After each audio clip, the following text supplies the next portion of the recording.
غیر مسلم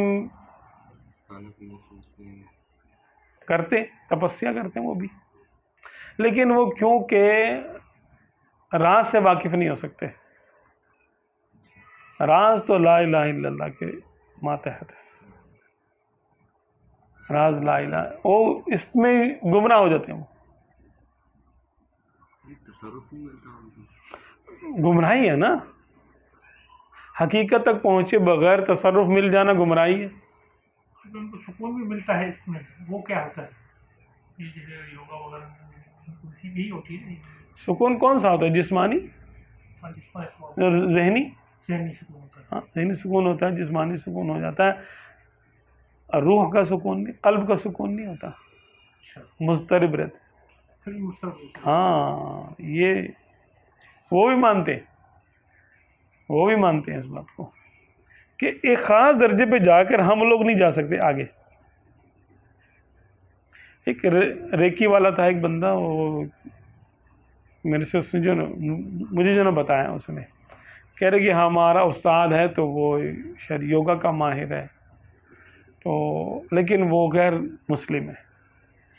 اس نے کہا بھی دیکھو ہم لوگ بھی تپسیا کرتے ہیں، ہم بھی کافی حد تک پہنچتے ہیں، لیکن ایک جگہ جا کر وہ صرف مسلمان اس سے آگے جا سکتے ہیں، ہم نہیں جا سکتے، ہم کو منع کر دیا جاتا ہے، ہمارا وہ راستہ ہی نہیں کھلتا آگے کا.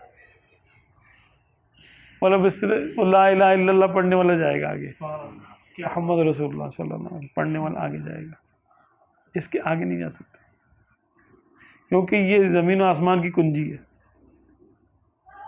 لا الہ الا اللہ محمد رسول اللہ صلی اللہ علیہ وسلم. تو اس دنیا کی حد تک، نفس کی حد تک کفار بھی اگر کوشش کرتے ہیں تو ان کو بھی چمتکار حاصل ہو جاتا ہے. اس کو دھیان کے ذریعے گیان حاصل کرنا کہتے ہیں، کہ دھیان کریں گے تو گیان ہوگا، گیان حاصل ہو جاتا ہے. یعنی وجدان، جس کو ہم اپنی عربی میں اس کو وجدان بول دیتے ہیں، وجدان حاصل ہو گیا. نروان، وہ لوگ نروان بھی کہتے ہیں، نروان حاصل ہو گیا. تو وہ کیا ہے؟ اتنا ہی ہے کہ وہ جسمانی طور پہ صحت مند ہو جائیں گے، زیادہ لمبے عرصے تک جینے کا راز جان جائیں گے. 100 سال بھی جی لیں گے تو صحیح ہے، 125 سال 150 سال بھی جی لیں گے صحیح ہے. لیکن ان کو زمین و آسمان کے راز پتہ چل رہے ہیں، ایسا نہیں ہوتا. فرشتوں سے ملاقات ہو جائے، ایسا نہیں ہوتا. ارواح انبیاء علیہ الصلوۃ والسلام اجمعین سے ملاقات ہو جائے، یہ نہیں ہوگا. رب کے جلوے دیکھ لیں، ایسا نہیں ہوگا. بلکہ وہ اپنی ہی دنیا میں گھومتے رہتے ہیں، نفس، لطیفہ نفس میں رہتے ہیں. لطیفہ نفس سے آگے نہیں جا سکتے. لطیفہ نفس کیونکہ 4 عناصر سے مل کے بنا ہے، آگ، پانی، مٹی اور ہوا. تو ان کو ان چاروں کا تصرف حاصل ہو جاتا ہے. بعض اوقات کسی کو ایک چیز کا تصرف حاصل ہوتا ہے، کسی کو 2 کا، کسی کو 3 کا، کسی کو 4 کا. کوئی بہت بڑا ہو جاتا ہے تو 4 کا ہو جاتا ہے اس کو. یعنی وہ آگ کو اپنی مرضی پہ لے آتا ہے، ذاتی حیثیت میں اس سے کام لے لیتا ہے. کوئی آگ پہ بھی آگ یعنی انگارے کھا کے دکھا دے گا آپ کو. تو یہ سب کیا ہے؟ نفس کے چمتکار ہیں. یہ ان میں زیادہ تر نظر بندی بھی ہوتی ہے، کہ نفس کے معاملات زیادہ تر جادو سے تعلق رکھتے ہیں، اور جادو ایک دھوکہ ہے جو اعصاب پر اثر انداز ہوتا ہے. سحروا علی اعین الناس واسترهبوهم وجاءوا بسحر عظیم. موسیٰ علیہ السلام کے سامنے جو جادوگر آئے تھے، تو ان کے جادو کے بارے میں اللہ تعالیٰ نے یہ ارشاد فرمایا کہ انہوں نے لوگوں کی آنکھوں پہ جادو کر دیا، اور بہت بڑا جادو کیا. تو وہ جو رسیاں اور لاٹھیاں تھیں ان کی، لوگوں کو لگا کہ یہ سانپ ہے، حالانکہ وہ سانپ نہیں تھی. پھر جب سیدنا موسیٰ علیہ السلام نے اپنی لاٹھی ڈالی اللہ کے حکم سے، تو وہ واقعی سانپ بن گئی. اور اس سانپ نے باقی سب لاٹھیوں اور 4000 جادوگر تھے، ہر ایک نے اپنا جادو الگ سے کر کے پھینکا تھا، وہ سب کو نکل گیا. تو انہوں نے پہچانا کہ دیکھو ہم نے تو دھوکہ دیا تھا، یہ حقیقت لے کر آ گیا، ہم دھوکے میں تھے، یہ حقیقت میں ہے.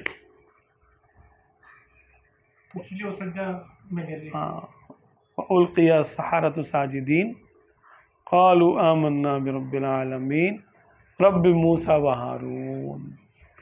تو پھر یہ جو جادوگر تھے وہ سجدے میں پڑ گئے اور کہنے لگے ہم رب العالمین پر ایمان لے کے آئے جو کہ موسیٰ اور ہارون علیہ السلام کا رب ہے. یعنی انہوں نے کلمہ پڑھا کیونکہ انہوں نے اپنے علم سے جانا کہ ہمارا علم دھوکہ ہے اور موسیٰ علیہ السلام کے پاس حقیقت ہے. تو اس دنیا کے چمتکار حاصل کرنے نا دھوکہ ہے. تو جو یہ کر لیتے ہیں اس پہ بھائی 100 سال بھی رہ پھر بھی تو مر جائے گا. اگر اس نے اپنے جسم کو ساتھ لیا، کم کھا کے، پرہیز کا کھانا کھا کے، سانسوں کو کنٹرول کر کے کچھ حاصل کر لیا تو کتنے دن کی بات ہے، پھر مر جائے گا. اس کے بعد کیا ہوگا؟ مرنے کے بعد کیا ہوگا؟ وہی عذاب کا سلسلہ. پھر یہاں وہ اتنے پرہیز میں رہتا ہے کہ دنیا کی نعمتوں سے ویسے ہی لطف اندوز نہیں ہوتا جو عام کافر ہو رہا ہوتا ہے. بھائی پرہیز کے ذریعے یہ مقام حاصل کرے گا نا تو کسی لیے دنیا کی نعمت کے لیے تو اس کو تو نعمت تو نصیب ہی نہیں ہوئی، پرہیز میں ہی رہا وہ تو. اور آخرت کا دروازہ بند ہے تو کلمے سے کھلے گا. تو پھر اس نے کیا لیا؟ خسرت دنیا والآخرہ. وہ تو دنیا میں بھی خسارے میں رہا اور آخرت میں بھی خسارے میں رہا. تو ایسے لوگوں کو دعوت ہے کہ بھائی اگر آپ یہ کر رہے ہیں تو آپ نے بہت چمتکار حاصل کر لی ہے، اب کلمہ پڑھ کے مسلمان ہو جائیں اور کسی پیر کامل کے ہاتھ میں ہاتھ دیں تو آپ کی آگے کی منزل بھی کھل جائے گی. یہاں جو آپ نے تپسیا کر لی، چلو جو بھی کر لیا، کسی بھی ماتحت رہ کر کچھ حاصل کر لیا، لیکن اس کو پریزرو تو کریں، اس کو آگے کی دنیا میں تو لے کے جائیں. آگے کی دنیا میں کیسے جائے گا وہ؟ آگے کی دنیا میں وہ جائے گا کلمے کی وجہ سے، کہ آپ کو بھی معلوم ہے کہ آگے کی دنیا میں کلمے کے علاوہ داخلہ نہیں ہے، امن و شانتی نہیں ہے آگے کی دنیا میں سوائے مسلمانوں کے. تو اس لیے اگر شانتی چاہیے، امن چاہیے تو پھر کلمہ پڑھیں، دین اسلام پر آئیں، دل سے ایمان لے کر آئیں تاکہ آپ کا یہ معاملہ آگے بھی آپ کے کام آئے اور بڑے اعلیٰ مقام پہ آپ جائیں گے. زیرو سے سٹارٹ ہوگا یہ؟ نہیں، ان کا زیرو سے نہیں سٹارٹ ہوگا. جتنا انہوں نے کر لیا، حاصل کر لیا، وہ کلمے کی برکت سے پرزرو ہو جائے گا، محفوظ ہو جائے گا. اب وہ جو کریں گے وہ آگے کا ہوگا، یعنی وہ عام مومنوں سے بڑھ کے مومن ہوں گے اور عام مومنوں سے زیادہ ترقی کریں گے جلدی.